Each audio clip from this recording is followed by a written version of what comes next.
What's good? What's good is the one and only, but what do I know? Boxing coming back at y'all with another one, man. So we got Terence Bud Crawford in the news. He says he doesn't feel like, Manny Pacquiao is an all-time great. And I'm gonna go ahead and get into the article. I'm just gonna go ahead and just get right into the article because I definitely want to, I got an opinion on this. All right, so shout out to secondsout.com. It says Terence Crawford says Manny Pacquiao should not go down as an all-time great for one reason. All right, it says Terence Crawford has commented on the legacy of 8-division world champion Manny Pacquiao. The 37-year-old from Omaha, Nebraska appears to have entered the final chapter of what has been an incredible professional career, where he has won titles across 4 weight classes as well as undisputed champion in the super lightweight and welterweight division, respectively. It was confirmed earlier in the year that Bud will be locking horns with fellow pound-for-pound great and unified super middleweight champion Canelo Alvarez with the highly anticipated mega fight expected to take place in Las Vegas this summer, pending an official announcement.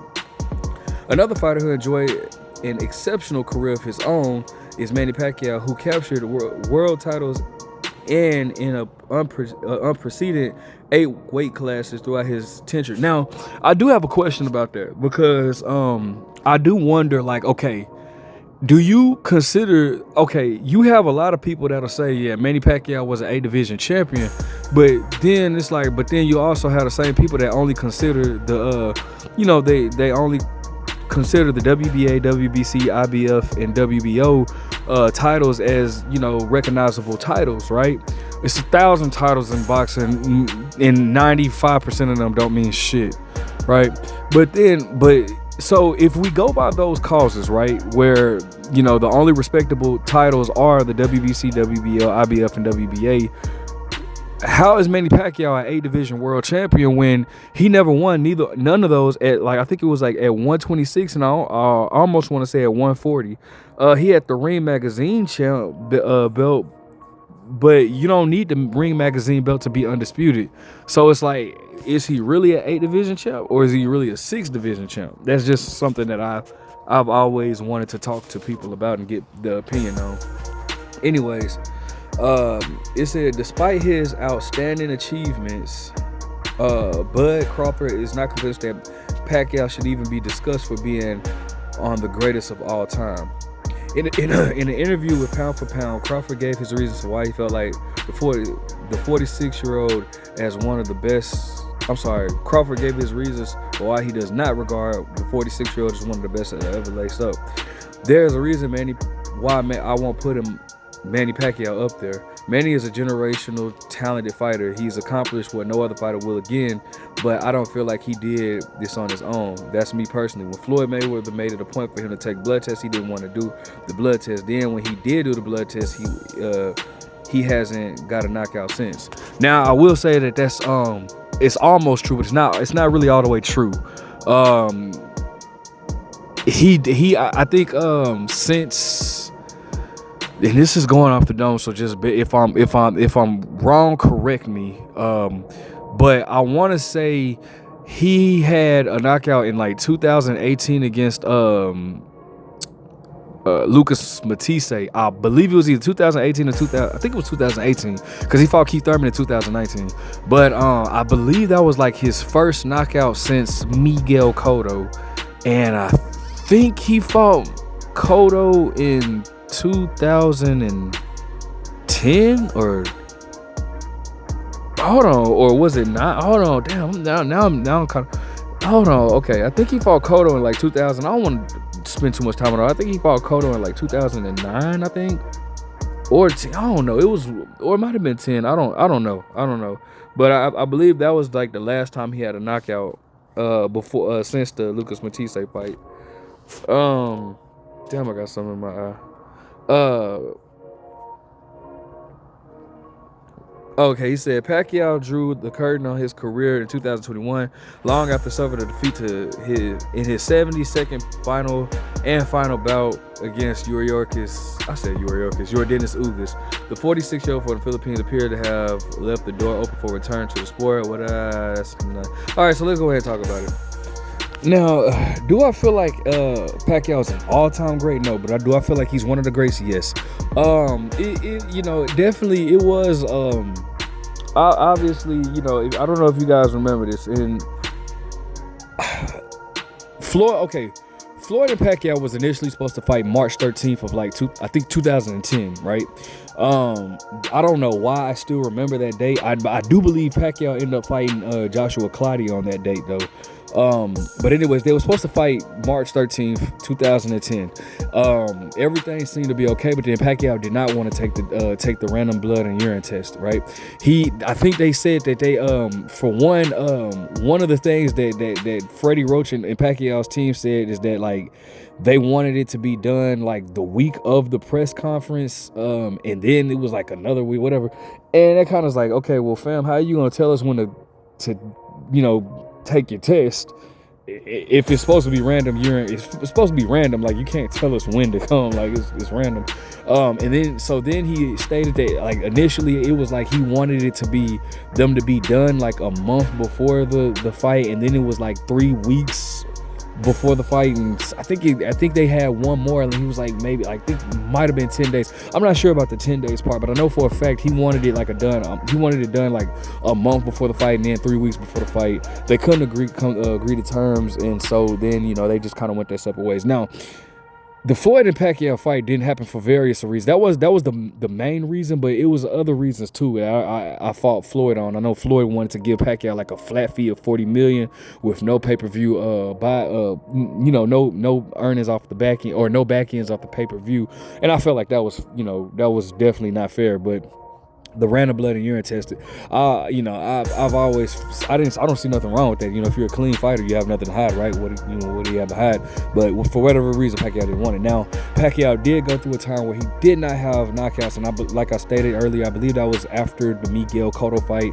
He stopped getting knockouts. But for me, I don't know, because I'm gonna be honest with you. To this day, I'm sorry, I don't mean to offend nobody, but I still believe that Marquez was on something. I don't care what nobody says, bro. I believe that Marquez came in there looking like a linebacker. He was working with Victor Conte. Like, I feel like Marquez was on something that fight. Now, granted, a lot of people also don't realize that Pacquiao did have a big impact on the knockout. Like, it was like a head-on collision where he ran into almost like he was finna trip and fall into Marquez's right hand. But I mean, regardless, I feel like Marquez was on something.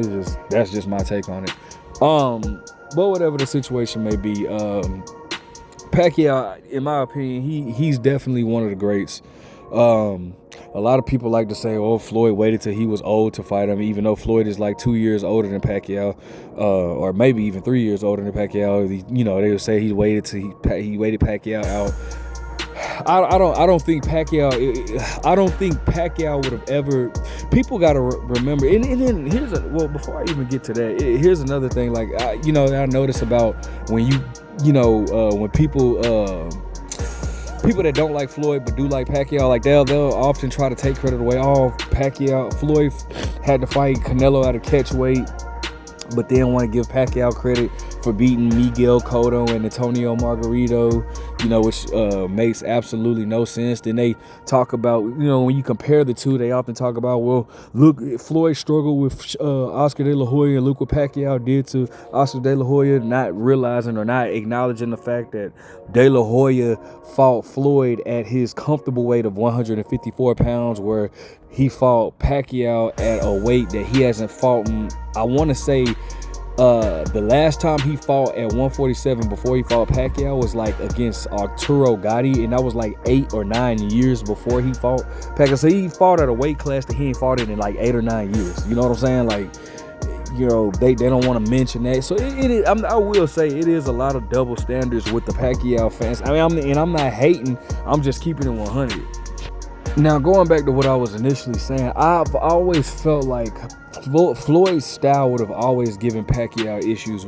And the reason why is because like a lot of people look at what Pacquiao did to like Antonio Margarito, and how he threw 1,000 punches like against Antonio Margarito, and 1,000 like he just looked sensational against guys like Ricky Hatton and guys like Miguel Cotto. But the thing about it is, those guys are very flat foot, and they're not good with lateral movements.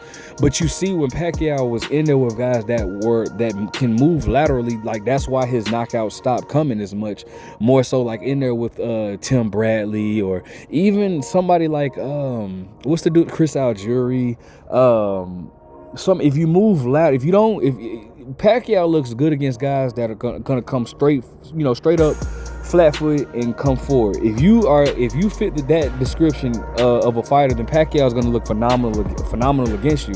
Whereas if you got somebody that moves laterally and that can move and use their footwork, he's not going to throw as many punches or whatnot. So I felt like Floyd's style was just always going to give Pacquiao problems no matter when they fought. Now I'm not saying that that Pacquiao wouldn't have made it an interesting fight if both of them were in their primes. Because if we're going to be honest with you, let's keep it 100. Both of them were past their primes, and when I say both of them, I do include. I'm saying Pacquiao and Floyd. Floyd was not in his prime when he fought Manny Pacquiao. If you watch Floyd Mayweather and you're a real boxing fan, you know exactly why I say that. Floyd was not in his prime when he fought Manny Pacquiao as well.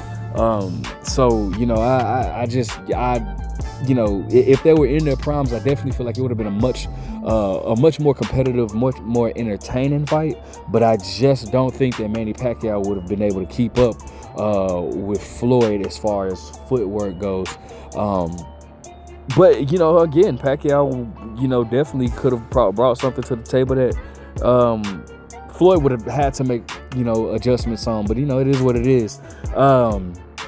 Pacquiao, like I was saying, I feel like Pacquiao, or I used to at least feel like Pacquiao got a lot of credit for things that Floyd was criticized of.